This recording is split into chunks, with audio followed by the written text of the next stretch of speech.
Bismillahirrahmanirrahim. Assalamualaikum warahmatullahi wabarakatuh. Sebelumnya perkenalkan, nama saya Nur Huda dari Prodi Pendidikan Teknik Mesin, Fakultas Teknik NIM 5201421007. Saya membuat video ini untuk menjawab soal ujian tengah semester mata kuliah Pendidikan Agama Islam. Jawaban dari soal nomor 1. Setelah menonton video pemaparan materi tentang ijtihad, pelajaran penting yang bisa saya ambil yaitu tentang pengertian ijtihad itu sendiri. Ijtihad menurut bahasa adalah berusaha dengan sungguh-sungguh, sedangkan menurut istilah adalah upaya sungguh-sungguh atau sama dengan riset. Orang yang bisa melakukan ijtihad adalah seorang mujtahid. Apabila kita mendapat suatu persoalan agama dan butuh kepastian hukum terkaitnya, maka yang pertama kita lakukan adalah mencarinya di dalam Al-Quran. Apabila tidak menemukan petunjuk, carilah kembali dalam sunnah Rasulullah SAW. Dan apabila tidak menemukannya juga, barulah kita berijtihad. Akan tetapi, kita sebagai orang awam tentu belum bisa berijtihad, tapi bisa mengikuti fatwa ulama terkait persoalan tersebut. Jawaban dari soal nomor 2. Salah satu hasil ijtihad di era milenial seperti sekarang adalah memakai masker saat sholat di masa pandemi COVID-19 seperti sekarang ini. Ada yang berpendapat tidak boleh memakai masker saat sholat walaupun dalam masa pandemi seperti sekarang dengan berpatokan dalam hadis Rasulullah SAW yang melarang seorang laki-laki menutup mulutnya saat sholat.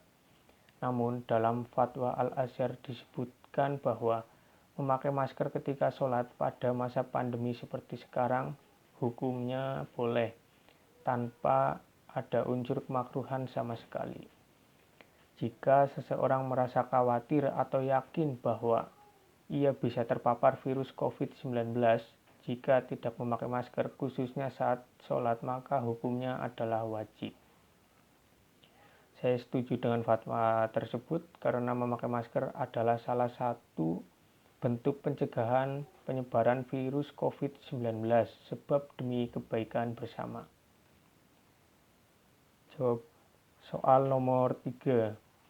Dalam pandangan Al-Quran, nafsu diciptakan Allah dalam keadaan sempurna untuk berfungsi menampung serta mendorong manusia berbuat kebaikan dan keburukan. Oleh sebab itulah sisi dalam manusia ini harus mendapatkan perhatian yang lebih besar dibanding sisi fisiknya.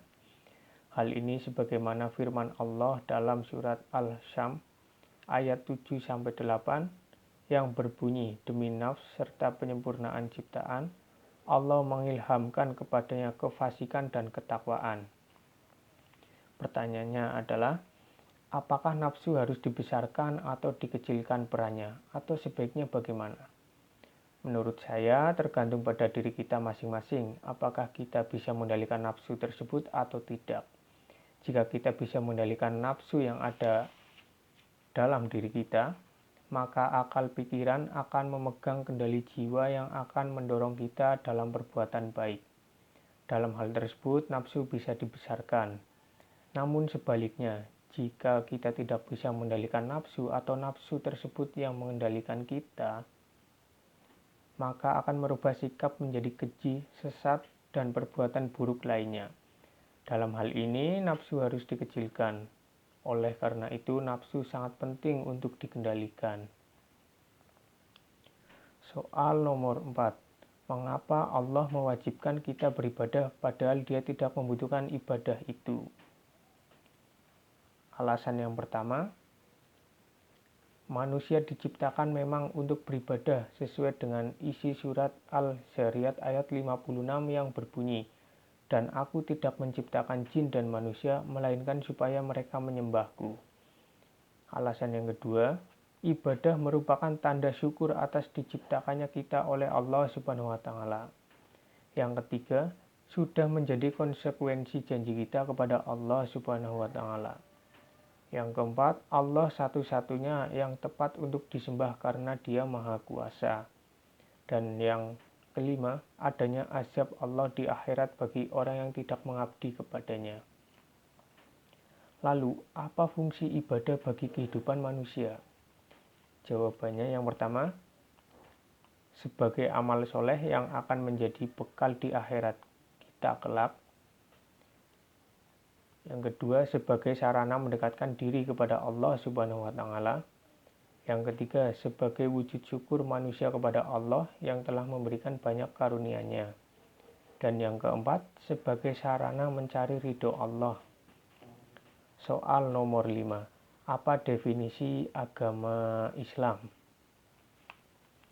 Agama Islam, jawabannya, agama Islam merupakan agama terbesar yang tersebar di seluruh dunia.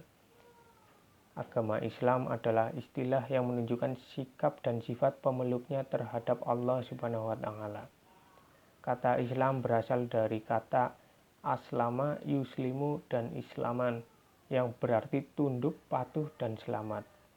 Islam berarti kepasrahan atau ketundukan secara total kepada ajaran-ajaran yang Allah berikan.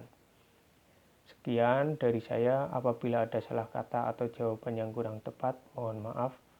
Wabillahi taufik wal hidayah. Wassalamualaikum warahmatullahi wabarakatuh.